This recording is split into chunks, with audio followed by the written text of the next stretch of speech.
The silence in the house was heavy when Amelia woke up. It wasn't just quiet, it felt vacant. She walked down the hallway, peeking into her parents' room. The bed was unmade, sheets thrown back in a hurry, but they were gone. She shrugged, unbothered. They were often busy. Amelia shuffled into the kitchen, the cold tiles biting at her bare feet. She set the kettle on the stove and watched the steam rise, the smell of coffee grounds slowly filling the air. Just as she poured the water, she heard a shuffle behind her. "Jenny," a raspy voice said. Amelia turned. It was Grandma Lydia. She was wearing her favorite floral housecoat, looking a bit paler than usual, her hair slightly disheveled.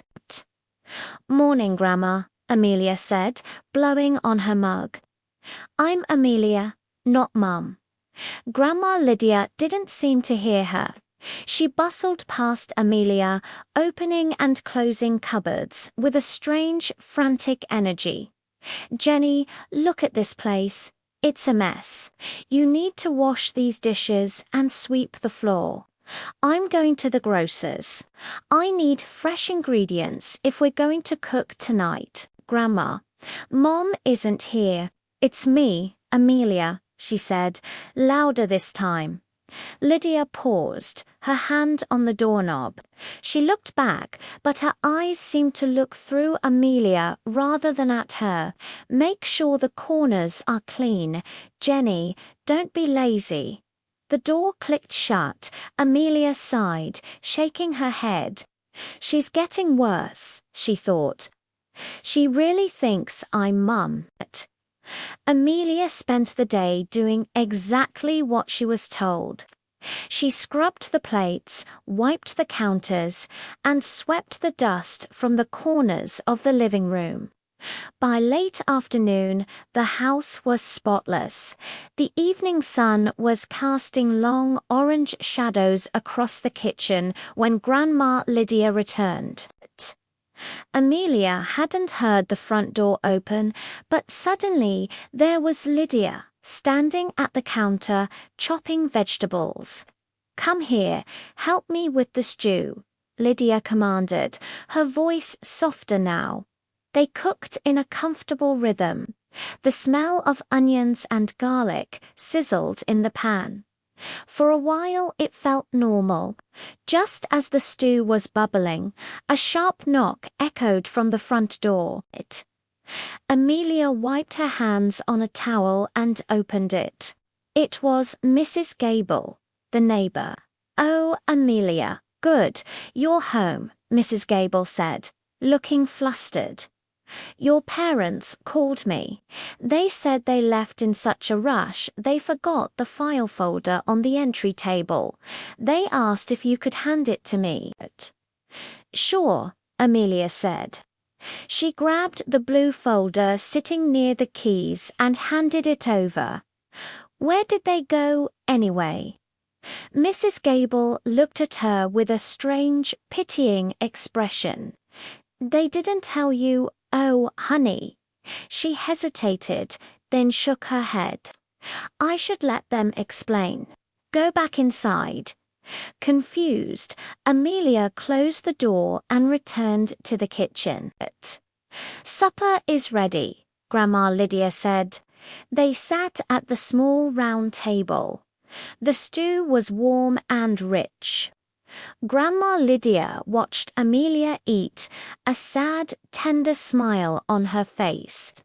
She reached into her pocket and pulled out a thick white envelope. "Amelia," Lydia said clearly. Amelia froze, her spoon halfway to her mouth. You know who I am. Take this." Lydia pushed the envelope across the table. "This is my savings. It's for your education. Hidden under my mattress for years." "Grandma, why did you call me Jenny all day?" Amelia asked, taking the envelope. It felt heavy. I have money. You don't need to keep it, Lydia insisted, her voice growing faint. I need to sleep now. I'm very tired. Okay, Grandma, thank you. I'll clean this up. Lydia stood up slowly. She walked over to Amelia, kissed the top of her head. Her lips felt cold as ice and walked down the hall to her room. The door clicked shut. Amelia finished her meal in silence. She felt a strange sense of peace. She washed the 2 bowls, dried them, and wiped the table. Just as she turned off the kitchen light, her phone buzzed on the counter. The screen lit up. Mum. Hello, Mom. Amelia answered. Where are you guys? Mrs. Gable came by earlier.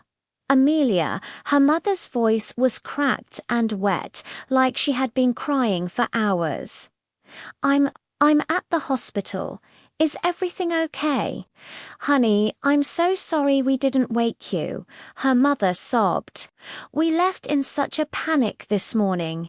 It happened so fast. What happened? Amelia felt a cold knot in her stomach. It's Grandma Lydia, her mother said. She had a massive heart attack at 6 a.m. We rushed her here, but she didn't make it, Amelia. She's gone. Amelia gripped the phone, her knuckles turning white. The kitchen suddenly felt freezing. What? Mum, that's not funny. She's here. We just ate dinner. I was talking to her 5 minutes ago. She gave me money for college. It's Amelia. Stop. Her mother's voice sharpened with grief. Grandma died this morning. Her body is here at the hospital. We're setting up the funeral arrangements right now. No, she was cooking. She called me Jenny. Then she knew my name. Amelia turned toward the hallway. The door to Grandma's room was closed. Amelia, listen to me. There is no one in the house but you. Amelia dropped the phone. It clattered against the counter. She looked down at the table. The bowls were clean. The stove was cold. But there, sitting right where Grandma Lydia had placed it, was the thick white envelope. Amelia fell to her knees. The envelope clutched in her hand and screamed into the empty silence of the house.